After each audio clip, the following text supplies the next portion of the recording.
Kalau kita ngomongin sejarah Indonesia kan, banyak banget tuh momen-momen yang nentuin arah bangsa ini. Tapi kayaknya nggak ada yang lebih kelam, lebih misterius, dan lebih penting dari G30S. Ya kan? Satu momen yang benar-benar mengubah peta politik Indonesia selamanya. Nah, ini dia pertanyaan utamanya. Kenapa? Kok bisa peristiwa segenting ini meletus di Indonesia? Apa sih pemicunya? Faktor-faktor apa aja yang ibaratnya nyulut api sampai akhirnya meledak di malam nahas itu? Oke, siap? Yuk kita mulai penelusuran sejarah ini bareng-bareng. Oke, sebelum kita lanjut lebih dalam, ada satu hal penting nih.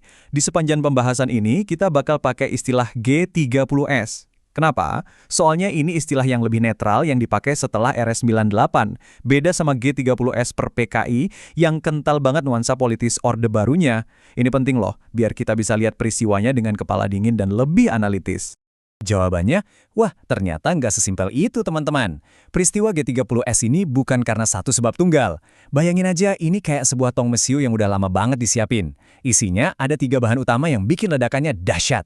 Ekonomi dalam negeri yang ambruk, permainan catur kekuasaan global, dan persaingan politik internal yang ya udah di ujung tanduk. Oke, kita mulai dari bahan yang pertama ya, bara api di dalam negeri. Kita lihat dulu gimana sih kondisi internal bangsa Indonesia saat itu. Ini nih, fondasi dari semua masalah yang bakal muncul. Jadi setelah merdeka, Bung Karno ini kan pengen Indonesia benar-benar berdiri di kaki sendiri. Sikapnya tegas, anti barat. Salah satu gebrakan paling gedenya, nasionalisasi perusahaan-perusahaan asing. Ambil alih semua. Tujuannya sih bagus banget ya buat pribumi. Tapi ada satu masalah krusial, kita belum siap. Tenaga ahli lokal buat ngelola semua aset raksasa itu masih kurang banget. Hasilnya gimana? Bukannya untung, ekonomi kita malah terjun bebas. Indonesia kena hiperinflasi paling parah sepanjang sejarah. Angkanya mencapai, coba lihat ini, 650%. Gila kan? Coba bayangin deh hidup di zaman itu. Harga barang naik bukan tiap hari lagi, mungkin tiap jam. Dan angka 650% itu bukan cuma statistik loh. Di baliknya ada penderitaan rakyat yang luar biasa. Inflasi separah itu bikin banyak orang terpaksa makan bonggol pisang, makan umbi-umbian seadanya, bajunya dari karung goni. Nah, kondisi ekonomi yang kayak gini jelas bikin rakyat makin susah dan kepercayaan ke pemerintah ya mulai goyah. Oke, bahan pertama udah. Sekarang kita masuk ke bahan kedua nih. Kita perlu sedikit zoom out nih. Lihat ke panggung yang lebih besar, panggung dunia. Karena pada saat itu, posisi Indonesia itu pas banget di tengah-tengah papan catur perang dingin antara blok barat dan blok timur.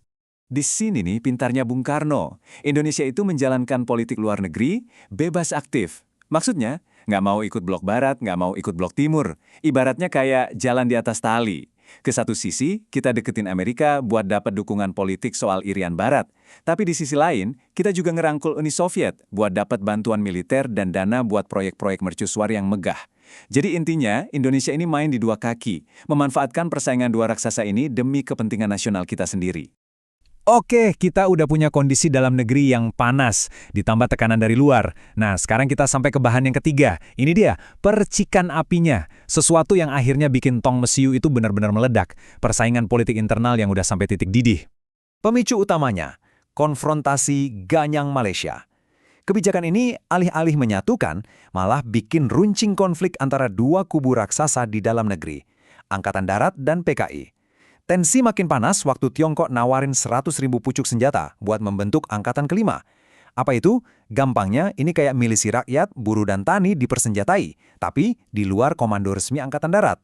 Nah, ide ini jelas didukung habis-habisan sama PKI. Perpecahannya kelihatan jelas banget. Di satu sisi, ada Bung Karno dan PKI yang jadi pendukung paling getol kebijakan Ganyang Malaysia. Tapi di sisi lain, petinggi-petinggi Angkatan Darat kayak Jenderal Nasution dan Ahmad Yani itu ragu banget. Mereka khawatir PKI bakal tumpangin kepentingan politiknya di sini. Plus, mereka ngerasa tentara kita belum siap lah ngelawan Malaysia yang di-backing Inggris. Hasilnya, Angkatan Darat maju perangnya kayak setengah hati gitu. Emangnya kenapa sih Angkatan Darat segitunya khawatir sama PKI? Coba deh lihat angka ini. 20 juta. Ini bukan jumlah anggotanya aja ya, tapi kalau digabung sama semua organisasi sayapnya, anggotanya sendiri sekitar 3 juta. Ini bikin PKI jadi partai komunis terbesar di dunia di luar Uni Soviet dan Tiongkok. Kebayangkan, kekuatan politik sebesar apa ini di mata Angkatan Darat? Jelas ini jadi ancaman serius. Dan PKI pinter banget manfaatin momen ini. Mereka mainin beberapa langkah strategis. Pertama, mereka jadi pendukung paling kenceng soal ganyang Malaysia. Ini bikin mereka bisa dorong aliansi Jakarta-Beijing. Kedua, mereka nggak berhenti ngusulin ide angkatan kelima itu. Hasilnya, mereka makin dekat, makin dapat hati Bung Karno. Nah, setiap langkah PKI ini bikin para jenderal di Angkatan Darat makin curiga, makin was-was. Jadi, inilah dia resep bencana itu. Kita punya ekonomi yang ambruk, bikin rakyat sengsara. Kita punya perang dingin yang bikin taruhannya makin tinggi. Dan yang paling parah, kita punya persaingan maut antara Angkatan Darat dan PKI yang udah sampai level saling curiga akut paranoia. Dua-duanya udah ngerasa, wah, kalau kita nggak gerak duluan, kita yang bakal dihabisin. Ledakannya udah nggak bisa dihindari lagi. Semua faktor yang kita bahas tadi akhirnya bertemu di satu titik, malam tragis tanggal 30 September 1965. Tapi, ini ninggalin satu pertanyaan besar yang mungkin bakal terus menghantui kita. Coba bayangkan sejenak, gimana kalau malam itu ceritanya beda? Andaikan para jenderal yang diculik itu berhasil diselamatkan, apakah Bung Karno akan tetap berkuasa? Apakah sejarah Indonesia bakal tetap sama seperti yang kita tahu hari ini? Menarik banget buat dipikirin ya kan?